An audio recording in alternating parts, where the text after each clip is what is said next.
Raj TV நேயர்கள் அனைவருக்கும் வணக்கம் அண்ட் வெல்கம் டு நடிகர் திலகம் சாவித்ரி.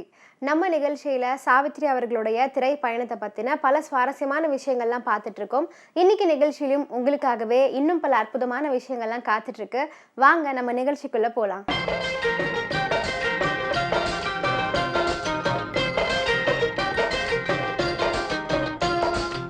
மகா நடிகை சாவித்ரி அவர்களின் அற்புதமான நடிப்பில் அவர் திரைப்பயணத்தில் 1963 வெளியான வெற்றி திரைப்படம் தான் பரிசு அப்படிங்கிற திரைப்படம். டி யோகானந்த் அவர்களின் இயக்கத்தில் இந்த பரிசு திரைப்படத்தில் நடிகர் திலகம் சாவித்ரி, மக்கள் திலகம் MGR, MR Radha, MN Nambiar, Nagesh, Ragini, Rajasulochana, MK Mustafa, SM Thiruppathisamy போன்ற பல அற்புதமான நடிகர்கள்லாம் நடிச்சிருக்காங்க. திரைப்படத்திற்கு இசையமைத்தவர் திரை இசை திலகம் KV மகாதேவன் அவர்கள். பரிசு படத்துல போலீஸ் அதிகாரியாக எம்ஜிஆர் நடிச்சிருப்பாரு. பேதை பெண் பொன்னியை காதலித்த போது இருந்த சந்தோஷமான முகத்துக்கும், நண்பனின் தங்கையை வாழ வைப்பதற்காக சாந்தியை மணந்து சஞ்சலப்பட்ட போது இருந்த சோகம் கவிழ்ந்த முகத்துக்கும் ரொம்ப அற்புதமாக வித்தியாசம் காட்டி நடிச்சிருப்பாரு. வேணு சாந்தியை முதல்ல சந்தித்த போது நடந்த நிகழ்ச்சிகள் பார்ப்பவர் மனதை உருக்கும் வகையில இருக்கும். அப்பொழுது எம்ஜிஆர் சோகத்துல விம்மி அழுவது உருக்கமாக அமைஞ்சிருக்கும். வேணு கொள்ளைக்காரன் விஸ்வத்துடன் மோத நேர்ந்த போதும், கடைசியில நடந்த துப்பாக்கி சண்டையின் போதும் எம்ஜிஆர் வீரத்தோடும் நடிச்சிருப்பாரு. அவருடைய நடிப்பு பாராட்டும்படி பல காட்சிகள்லாம் அமைஞ்சிருக்கும். சாவித்ரியின் நடிப்பு இந்த பரிசு படத்துல அற்புதமாகவே அமைஞ்சிருக்கும். வேணுவை சந்தித்து உலகமறியா பேதை பெண்ணாக நடித்து எல்லோருடைய உள்ளங்களையும் கவர்ந்திருப்பாங்க. வேணுவுக்கு மனம் முடிந்து விட்டதை அறிந்து மனம் குமுறி அழுது அனைவரின் பாராட்டுகளையும் பெற்றிருப்பார் நடிகை சாவித்ரி. 1963 தீபாவளிக்கு சாவித்ரி நடித்து பரிசு, கற்பகம் என 2 திரைப்படங்கள் வெளியாயின. ஆனால் அதை கொண்டாட சாவித்ரி சென்னையில இல்லை. வேட்டைக்காரன் ஷூட்டிங்காக ஊட்டி அவுட்டோர்ல இருந்தாங்க. ஒரு கதாநாயகன் கதை சொன்னான் அப்படின்னு கல்லட்டி நீர்வீழ்ச்சியில எம்ஜிஆருடன் ஆடி பாடி கொண்டிருந்தாங்க. மறுநாள் தீபாவளி. எம்ஜிஆரோ வள்ளல். யூனிட் மொத்தத்துக்குமே வேட்டி சட்டையோட கை செலவுக்கு 200 ரூபாய் பணமும் கொடுத்தாரு.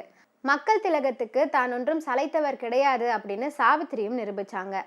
அவரும் டைரக்டர் திருமுகம் உள்பட தொழிலாளர்கள் அனைவருக்கும் 200 ரூபாய் கொடுத்து மகிழ்ச்சியில ஆழ்த்தினாங்க. 1963 அதன் மதிப்பு 1 பவுனை விடவும் அதிகம். அப்படியெல்லாம் தீபாவளியின் போது கூட வீடு திரும்பாமல் உழைத்தவங்க தான் சாவித்ரி. சாந்தியாக வரும் ராகினி சில காட்சிகளிலேயே வந்தாலுமே அவருடைய நடிப்பாற்றல் பாராட்டும்படி அமைஞ்சிருக்கும். சித்தபிரமை பிடித்தது போன்ற காட்சிகள்ல சிறப்பாக நடித்த ராகினி படத்தின் பிற்பகுதியில உருக்கமாகவும் நடித்து பாராட்டுகளை பெற்றிருப்பார்.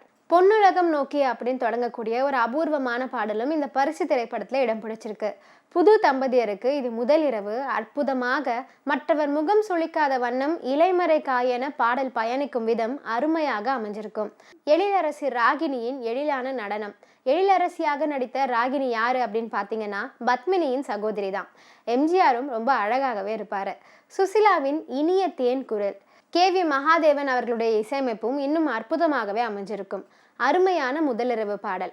எப்படியெல்லாம் உயரிய நல்ல உத்தமமான எண்ணங்களோடு முதலிரவு பாடல் இசை ஜாம்பவானால கையாளப்பட்டிருக்கு அப்படின்னு நினைக்கும் போதே ஆச்சரியமா இருக்கு.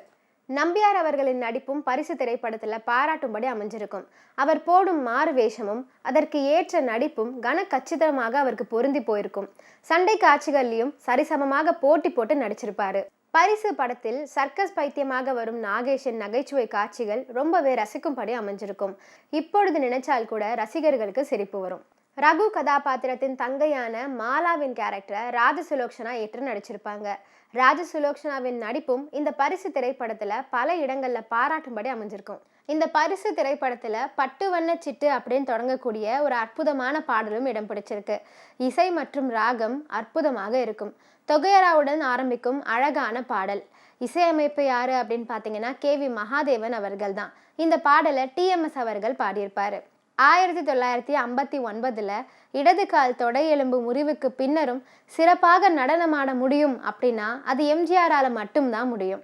வல்லின எழுத்துக்களை மெட்டுக்கு ஒத்து வராது என தவிர்த்த காலத்துல கவியரசர் கண்ணதாசன் முழுக்க வல்லின எழுத்துக்களால் எழுதின பாடல் தான் இது. இன்னைக்கு நடிகர் திலகம் சாவித்ரி நிகழ்ச்சியில பல சுவாரஸ்யமான விஷயங்கள்லாம் நான் சொன்னேன்.